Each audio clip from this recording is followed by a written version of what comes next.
Eu penso que sabíamos que ia ser um jogo complicado, porque o adversário, neste caso o Azerbaijão, também dá o máximo nos jogos. Bilirdi ki elə asan da oyun olmayacaq çünki rəqibimiz Azərbaycan da çalışıb maksimumunu versin hər oyunda. Tem jogadores na frente muito rápidos e temos de ter cuidado com o contra-ataque. Hücumda çox sürətli oyunçuları var və əks hücumlarda diqqətli olmalıydı. Mas os nossos jogadores de Portugal também tiveram uma atitude fantástica e conseguiram ir criando várias oportunidades. Amma buna baxmayaraq Portuqaliya millisinin oyunçuları yaxşı hücumlar yaratdılar və bundan çox yaxşı yararlandılar. Na segunda parte, com o cansaço também da equipa do Azerbaijão, conseguimos ser eficazes e fazer os golos que dão justiça ao resultado. İkinci hissədə artıq demək olar Azərbaycan millisi yoruldu, arxaya tamamilə çəkildilər. Bu da bizim qol vurmağımıza asanlaşdırdı və demək olar ki, oyunun taleyini həll elədi. Oyunun gedişatında yekun nəticəni nəzərə alsaq, onu asan oyun kimi qələmə vermək olar, yoxsa ağır məşq? Teniendo en cuenta el resultado de hoy, podemos decir que eso fue un treinamento duro o foi um resultado fácil. Não, o jogo tornou-se mais fácil porque nós fomos mesmo muito sérios, tivemos uma atitude muito forte. Se nós não tivéssemos essa atitude, possivelmente o jogo ia ser mais complicado.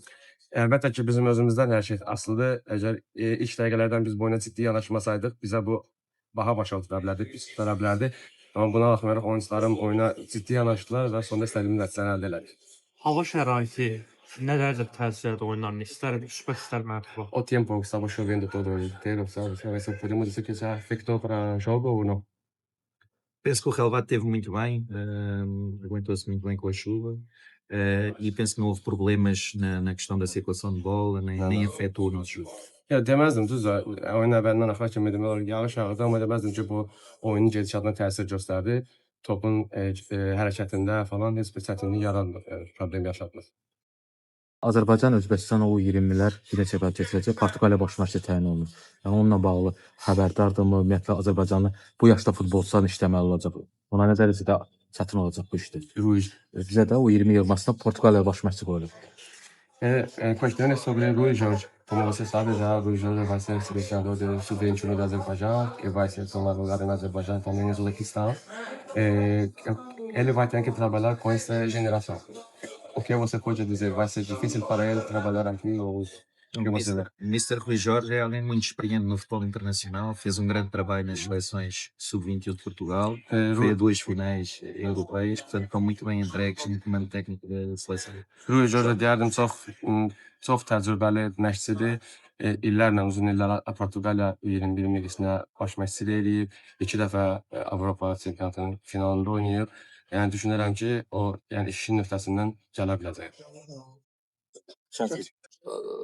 Azərbaycan millisini gördü, həm orada, həm burada.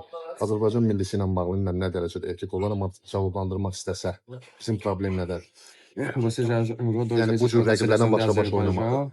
Azerbaijão. Ok, talvez você não queira responder essa pergunta, mas qual é o problema da seleção de Azerbaijão como uma pequena empresa fora do campo? O que você vê?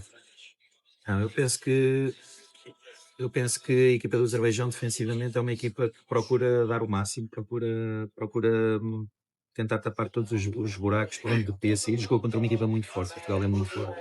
Güclü rəqiblərə qarşı oyunlarında baxsaq, hətta Portuqaliya millisinin oyuna baxsaq, müdafiədə çox inamlı çıxış eləməyə çalışırlar. Bütün nə boşluqlar varsa onların hamısını bağlasınlar.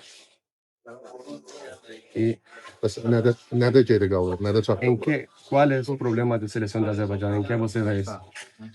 Eu não sei a extensão da possibilidade de selecionar os jogadores. O que eu penso é que a equipa, defensivamente, é uma boa equipa, tem jogadores rápidos na frente, pode aproveitar bem o contra-ataque e é uma equipa que pode crescer na ideia ofensiva do jogo. Ümumi olaraq bilmirəm Azərbaycanda oyunçu seçiminin nə qədər imkanları var da oyunçu seçiminə, komandaya cəlb eləmə, milli komandaya çağırılmağa, yəni U21-ə.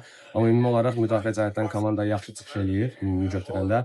Hücumda da sürətli oyunçuları var, deyərdim ki, yəni əks hücumlardan yararlanmağı bacara bilərlər. Belə cavab.